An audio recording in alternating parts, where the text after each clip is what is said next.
Hosea, chapter 14. O Israel, return to the Lord your God, for you have stumbled because of your iniquity. Take words with you and return to the Lord.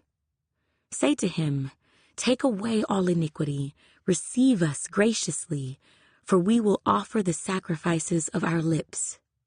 Assyria shall not save us. We will not ride on horses, nor will we say any more to the work of our hands, you are our gods. For in you the fatherless finds mercy. I will heal their backsliding. I will love them freely, for my anger has turned away from him. I will be like the dew to Israel. He shall grow like the lily, and lengthen his roots like Lebanon. His branches shall spread. His beauty shall be like an olive tree, and his fragrance like Lebanon. Those who dwell under his shadow shall return. They shall be revived like grain, and grow like a vine. Their scent shall be like the wine of Lebanon. Ephraim shall say, what have I to do any more with idols? I have heard and observed him. I am like a green cypress tree. Your fruit is found in me. Who is wise? Let him understand these things. Who is prudent? Let him know them. For the ways of the Lord are right. The righteous walk in them, but transgressors stumble in them.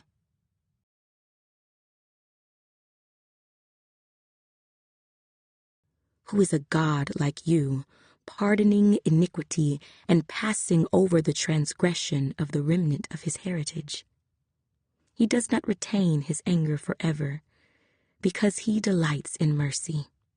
He will again have compassion on us and will subdue our iniquities.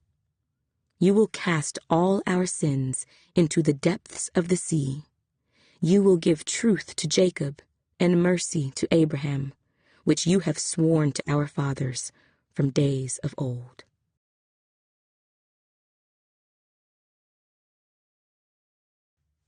Blow the trumpet in Zion, consecrate a fast, call a sacred assembly, gather the people, sanctify the congregation, assemble the elders, gather the children and nursing babes.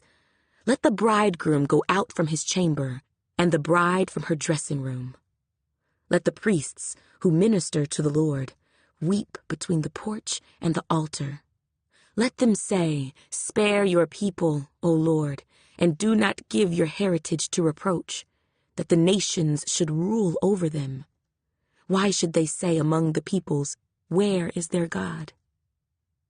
Then the Lord will be zealous for his land and pity his people.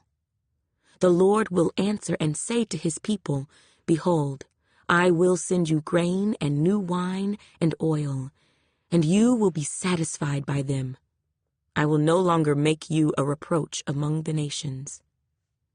But I will remove far from you the northern army, and will drive him away into a barren and desolate land, with his face toward the eastern sea, and his back toward the western sea. His stench will come up, and his foul odor will rise, because he has done monstrous things. Fear not, O land. Be glad and rejoice, for the Lord has done marvelous things. Do not be afraid, you beasts of the field, for the open pastures are springing up, and the tree bears its fruit. The fig tree and the vine yield their strength. Be glad, then, you children of Zion, and rejoice in the Lord your God, for he has given you the former rain faithfully, and he will cause the rain to come down for you, the former rain and the latter rain in the first month. The threshing floors shall be full of wheat, and the vats shall overflow with new wine and oil. So I will restore to you the years that the swarming locust has eaten, the crawling locust, the consuming locust, and the chewing locust, my great army which I sent among you. You shall eat in plenty and be satisfied, and praise the name of the Lord your God, who has dealt wondrously with you. and my people shall never be put to shame. Then you shall know that I am in the midst of Israel. I am the Lord your God, and there is no other. My people shall never be put to shame.